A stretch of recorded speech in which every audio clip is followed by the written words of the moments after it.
श्री हरिहर मिलन वैकुंठ चतुर्दशी के दिन होता है।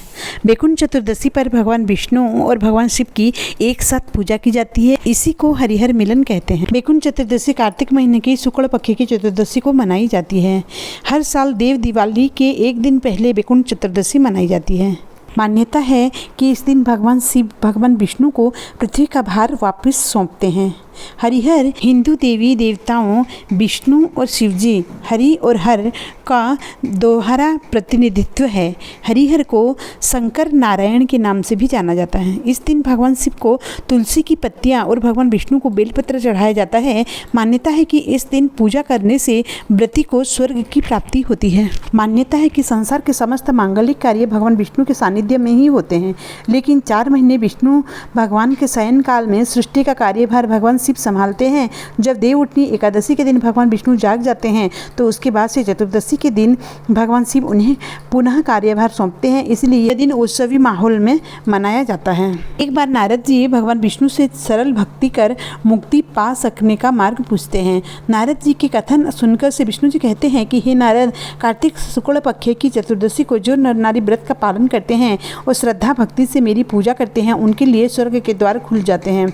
अतः भगवान श्री हरि कार्तिक चतुर्दशी को स्वर्ग के द्वार खुला रखने का आदेश देते हैं। भगवान विष्णु कहते हैं कि इस दिन जो भी भक्त मेरा पूजन करता है वह वैकुंठ धाम को प्राप्त करता है। इस दिन भगवान शिव का विभिन्न पदार्थों से अभिषेक करने का बड़ा महत्व है। विशेष श्रृंगार करके भांग, धतूरा, बेलपत्र और अर्पित करने से समस्त सुखों की प्राप्ति होती है। और इसके बाद भगवान शिव को तुलसी का भोग लगाया जा सकता है। और वैकुंठ चतुर्दशी के दिन भगवान विष्णु की पूजा, उनकी भी श्रृंगार करना चाहिए। विष्णु सहस्त्र नाम का पाठ करना चाहिए और महामृत्युंजय मंत्र का 108 बार जाप करना चाहिए। विष्णु मंदिर में भी इस दिन दीपावली की तरह जश्न मनाया जाता है। इस दिन पवित्र नदियों में स्नान करके दान पुण्य करना चाहिए। इससे समस्त पापों का प्रायश्चित होते हैं। नदियों में दीपदान करने से विष्णु लक्ष्मी की कृपा प्राप्त होती है। वैकुंठ चतुर्दशी को व्रत कर तारों की छांव में तालाब, नदी के तट पर 14 दीपक जलाना चाहिए। वहीं बैठकर भगवान विष्णु की स्नान कराकर विधि विधान से पूजा अर्चना करना चाहिए। उन्हें तुलसी पत्ते डालकर भोग लगाना चाहिए।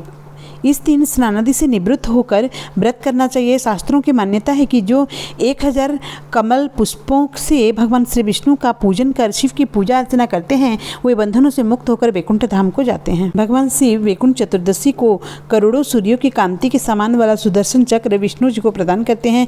इस दिन स्वर्ग के द्वार खुले रहते हैं।